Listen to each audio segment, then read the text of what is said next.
The movie begins as we enter Cooper's Diner, located in the small town of Grove Hill. What seems like a casual conversation between four friends, Bobby, Steve, Mike, and Carol, turns out to be a disturbing plan in the making. They aim to take this year's Halloween hazing up a notch, to make sure that their target, a seemingly innocent teen boy, is left hysterically petrified. Little do they know, however, about the terrifying way they are going to pay for this little bullying trick of theirs. The group divulges a little into their victim's story, and we find out that his name is Jacob. They continue to refer to him as a freak, for he is actually an intellectually disabled castaway who has recently landed a job at the carnival. Having a tradition of beating him up at his house every Halloween, they want to change it up this year, bully him in public at his new workplace. As the boys continue to get giddy from this prospect, Carol seems apprehensive. She even confronts them about it, stating that they are not children anymore. When they make a joke of her concerns, she stands up in disbelief and leaves. Mike and Bobby then approach an employee of the diner, Gus, who seems excited by their plan and begs to be a part of it. They agree, but on one condition. He has to sort out some free stuff for them. The scene changes, and we meet the freak in question. He is silently sitting in front of the blank TV, munching on a bowl of candy corn. Symbolically or coincidentally, who knows? Taking a glance at the time, he gets up and leaves his house, riding his bike into the distance, carrying a pumpkin basket. He arrives at the carnival a little late, disappointing the owner. The owner is a small man named Lester, stage name Dr. Death, who forgives Jacob and warmly welcomes him into their formed family. Meanwhile, Mark and his friends, including Carol, at the request of her boyfriend Steve, are already at the carnival, waiting for a sight of Jacob. Carol, still anxious, warns Steve that she has a bad feeling about the whole thing. He, as usual, brushes off her fears. As Mark signals Jacob's arrival, the culprits move toward their victim. They corner him, while Lester, or Dr. Death, begins his show on the stage outside, oblivious to the tragedy that is about to strike.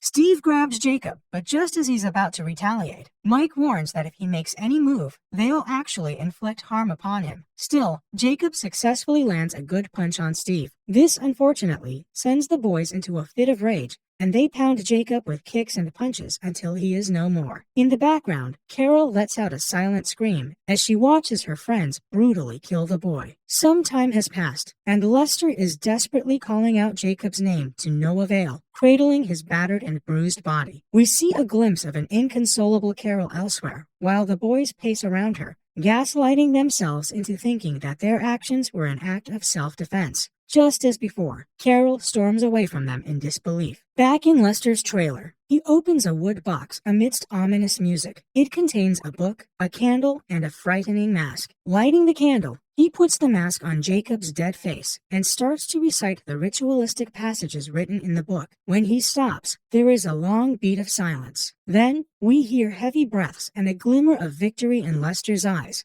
looking at whatever has risen up before him. The next morning, a cop, Sheriff Bramford, is patrolling a peaceful neighborhood when he suddenly sees a glimpse of a man drenched in blood. Of course, the mirage disappears just as he goes to investigate it. His associate Marcy then contacts him, telling him about a situation at the station. When Bramford gets there, he discovers a distraught Carol, who then proceeds to tell him about the prank her friends pulled. She highlights her worry that the guys might have killed him. It is also revealed that the sheriff is in fact Mike's father, and he says that he is going to have a chat with his son if he has done something wrong. But Carol pleads with him to not tell Mike about her confession. Later, Bramford arrives at the fairgrounds to investigate, and we see a weirdly calm Lester tell him that Jacob is alive, just beaten up badly. He even goes about how the cop is just like every other law enforcer, who always arrives late and can't be trusted. The dejected sheriff then informs Marcy that there has been no homicide, but he is going to go to Jacob's house to talk to him anyway. When he gets there, the house seems to be abandoned as no one answers his knocks or calls. Yet,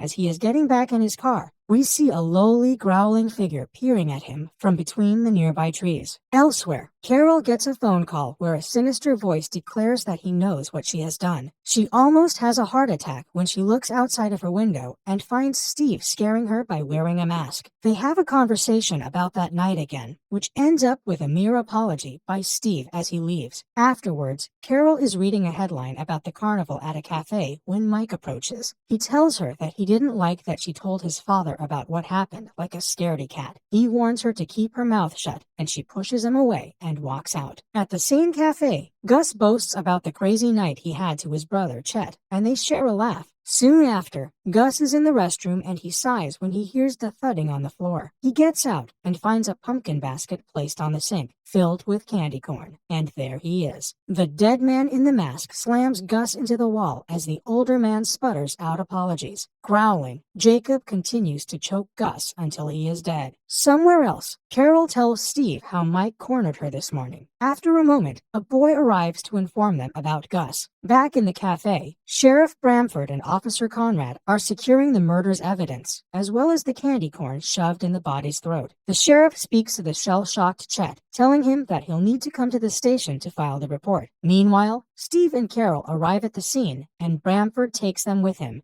in hopes to get any information that will help with the case. Bramford gets to know that Gus was there when the four friends beat up Jacob, but he thinks the murder a mere coincidence, as Gus was part of numerous dodgy activities, such as drugs. In the car, his associate, Officer Fox, expresses his fear. He has never seen someone murdered so horrendously, and is dreading to look for whoever did this. Bramford assures him that he will get to the bottom of the situation. Thus, he decides to go to the carnival to investigate further. At Bobby's house, the friends meet up to discuss the situation. Mike is visibly irritated when the others share their doubts about the connection between Gus's death and Jacob. He, just like his father, dismisses it as a coincidence and walks away in anger. When everyone leaves, Bobby hears a strange sound coming from the hallway. At first, he thinks it's his friends joking with him. Going out to inspect, he also finds the pumpkin basket laying on the floor. Tentative, he walks over to it when the masked man pushes him against the wall, mercilessly ripping out his spine and ending him. At the carnival grounds, Bramford and Officer Fox are already fed up with Lester dodging their questions. Lester then asks them if they are implying that he had anything to do with Gus's murder, but Bramford says that they are just trying to collect any helpful information. When asked about Jacob, Lester says that he doesn't know where he went after they brought him back to the house. Bramford grows doubtful, as he couldn't find Jacob at his place that morning. Before things can escalate, however, Officer Conrad arrives at the trailer, bearing the news of Bobby's death. Arriving at the crime scene, the officers are grief-stricken to see Bobby's dismembered body. Both are horrified to find similarities between how Gus and Bobby were killed. Going back to the station,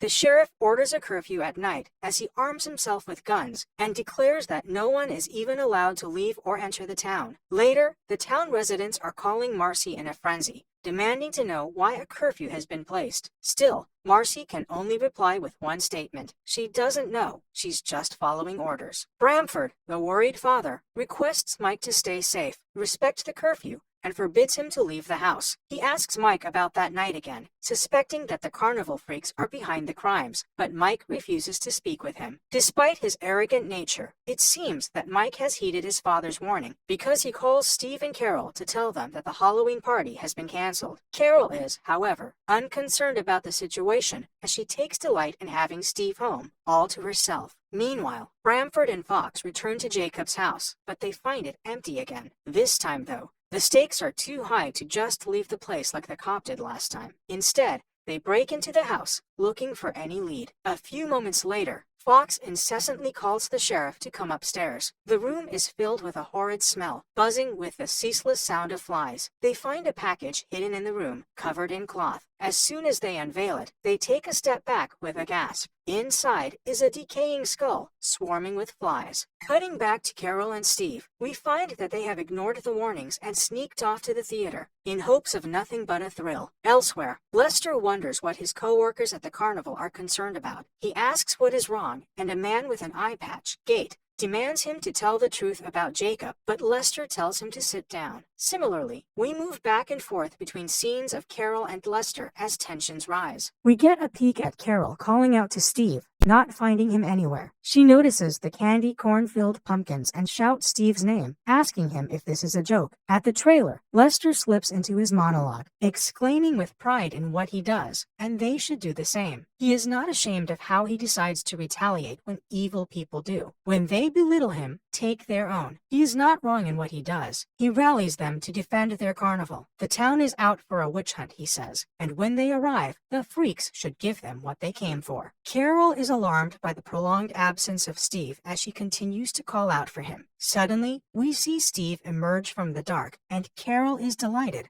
although that only lasts for a moment. Blood is streaming down from his skull and he collapses. Carol runs to him, desperately trying to keep him awake. It is no help. His eyes lose their spark as he lays there dying. Carol hopelessly looks around for any help, but Jacob stands behind her, apparently out of the blue. As soon as she sees the bloody mask, she runs away and screams for anyone to come, but Jacob is quick to follow her into the theater. Savagely, he pulls her against him and shreds her tongue to pieces. Blood starts spurting out of her mouth and she dies on the spot, although the aftermath this time is different. Just as Jacob is about to walk away after laying Carol's body next to Steve, he falls on the floor unconscious. Next, in the trailer, we see Lester begging and shouting at Jacob to wake up, as their work still remains to be done. Returning from Jacob's house, Fox questions Bramford if he thinks Jacob killed his own mother, referring to the corpse they found in the house. The sheriff tells him that he has no idea, for the details are still quite vague. When Fox tries to broach the subject again, Bramford yells at him to stop. On the way, the officers notice Steve's car outside the theater and end up discovering Steve and Carol's bodies laying on the stage. Bramford can be seen dreading the conversation when he calls his son to tell him about the death of his friends. Mike totally breaks down and in his grief goes to confront Lester at the trailers. Jacob is still down and Lester informs Gate that he needs fresh blood to survive. He then orders Gate to keep Mike busy while he helps Jacob recover. Mike is knocked out by Gate and his associates. Lester, on the other hand, goes to the sheriff's home. There, one of Lester's men hits Bramford in the head as soon as he arrives. Back at the grounds, Mike is tied to a chair as he is forced to watch the carnival. Over the speakers, Lester's voice announces the start of the show, and Mike is allowed to leave the tent. There, the sheriff's cruiser pulls up. Momentarily, Mike feels joyful. Then, his joy turns into horror as he looks at his father's decapitated head mounted on the car, with the eyes and nose gouged off. He sobs uncontrollably, which is followed by Jacob's appearance. The masked man rips Mike's arms off and kicks him towards the ground. Blood splatters all over the ground and Lester's laugh echoes, candy corn in his hand. Nodding at Jacob, he returns to his trailers, and we unfortunately bear witness to Jacob tearing Mike's teeth from his mouth, one by one. The screen turns to black. We move on to another scene, and it seems that some time has passed. Another carnival is happening, and a woman is talking to Lester in his tent, relatively excited. She asks him if the teeth on his necklace are real, for which he replies that everything in his shop has a long history behind it, and that the teeth are real. As long as the freaks of the world continue to hold down innocent people like him, he'll ensure to restore the balance. The film ends with a creepy yet corny shot of Jacob, the bloody masked man, stuffing his mouth with some candy corn, which suspiciously have an uncanny resemblance to human teeth.